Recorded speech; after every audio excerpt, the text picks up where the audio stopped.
I think many people would think that the only way to accomplish this would be to have some drastic reduction of race days that would afford us the ability of driving way more handle through some drastically lesser number of facilities, and then having those facilities be world class.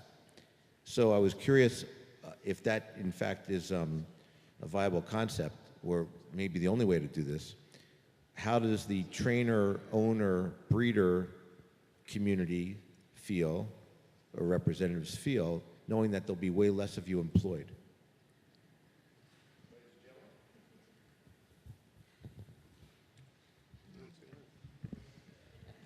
In other words, you know, some of these facilities, I agree, are not up to par, but are they gone now by the wayside in the new perfect world?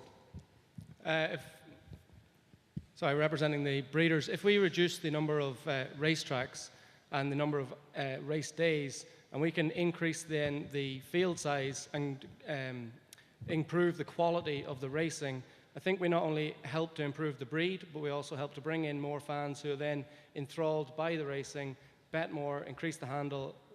With the reduction in the number of races, if we can keep the handle the same, we can increase prize money, which is then the return to the racing owners, and it may result in the loss of jobs in the short term, but perhaps a more financially sound industry in the long term.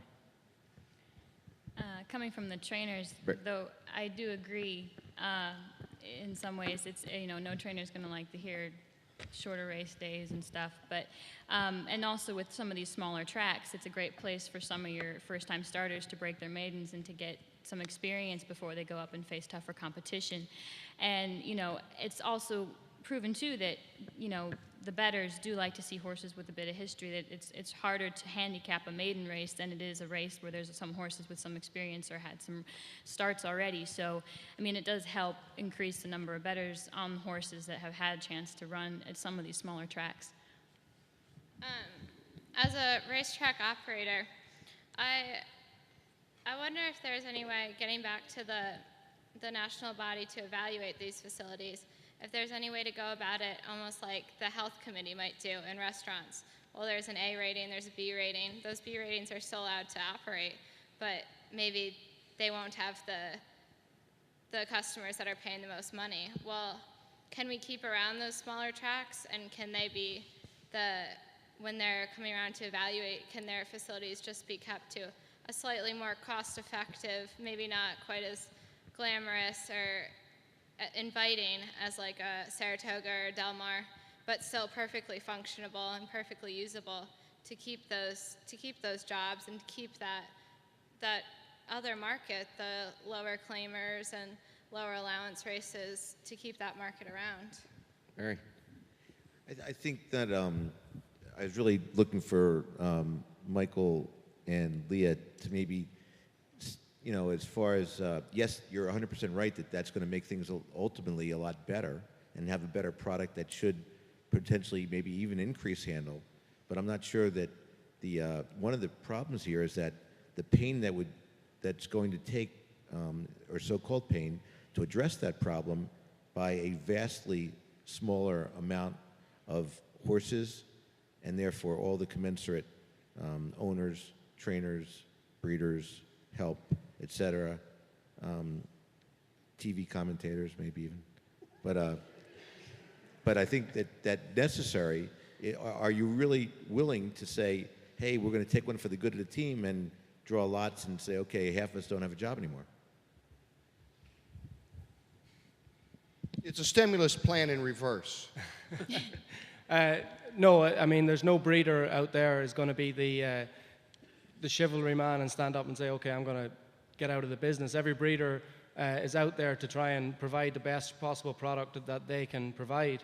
I mean, the issue that we're facing is just that there is simply, it's a product that isn't being utilized to the best of its ability because there's too much racing and it's not competitive enough. And I mean, it's just one of them things that's going to take time and almost a contraction of the market over a longer period of time that'll create then that core stimulus.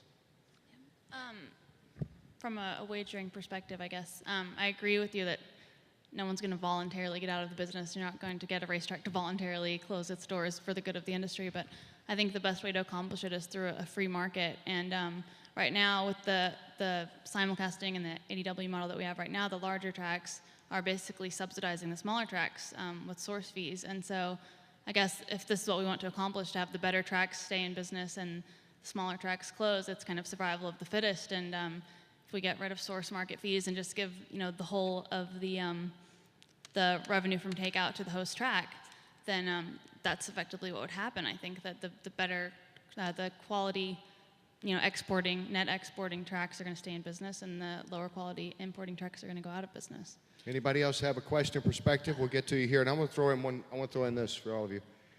This year, before we're doing the Preakness, somebody read this article in the Daily Racing Forum, said that Pimlico is dilapidated, it needs repainting, it's got to pick up the pace to keep up with Churchill Downs and Belmont. It was written in 1958. Yeah. Question from Steve Jackson. Of Gulfstream, Belmont, Santa Anita, and Penn National, which had the largest average field size last year? I'm going to guess Penn National because of the slots, I guess. Yeah. Absolutely. Yeah. And so is it the big tracks that are really driving the feed for these others, or is it availability of financial gain for the owner and another type of entertainment at those tracks? And that's going to be controversial. Right. Did you want to talk? Well, that's very true, and that's why those tracks, that market does exist. We aren't just a high-class Grade 1 level horse market. There's all those other horses that are being bred every year that need somewhere to run as well. So why would you take away the bottom market when you're breeding horses that need somewhere to run? You need the market for the small guy, the small fish in the sea to keep a little bit of crumb. And you are aiming to get the big loaf of bread pretty much, and that's, in this country, is the Kentucky Derby. So, like, for example, your Penn Nationals, your Builder Parks, you need to keep the small guy with the dream of owning the champion, to just keep him feeding along. But unfortunately, at the moment, like the small people that keep fishing out to pay for the horses to keep in work, is drying up quickly. So hopefully it'll turn itself around. One more question. One more question from Ed Rogenkamp. Well, I heard the argument that Barry came up with, but I was taught in business that you look at the data and you track it over time. And for the last 3 years, we have had less racing days in America, less racing, and we've also had less handle, and that's resulted in less purses. And there is no data that says if we have fewer racing days, that the money that the people would have spent on Monday, Tuesday, and Wednesday, they'll hold until Saturday and bet on the races. In fact, the data says that that's not the way it works.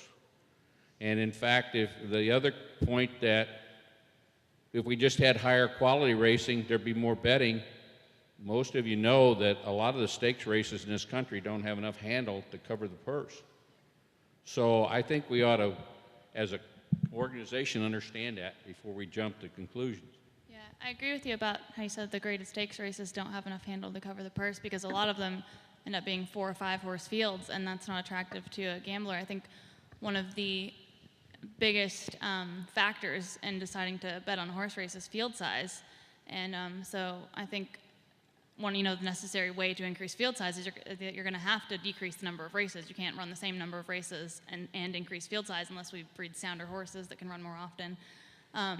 So I think that one of the biggest things we need to do is find a way to increase field size, and I guess that would be something similar to what Oakland Park has done in increasing the purse for every additional runner over. I think maybe every additional runner after 10 runners, they increase the purse by a certain increment, and that's giving trainers and owners an incentive to run in races with larger fields.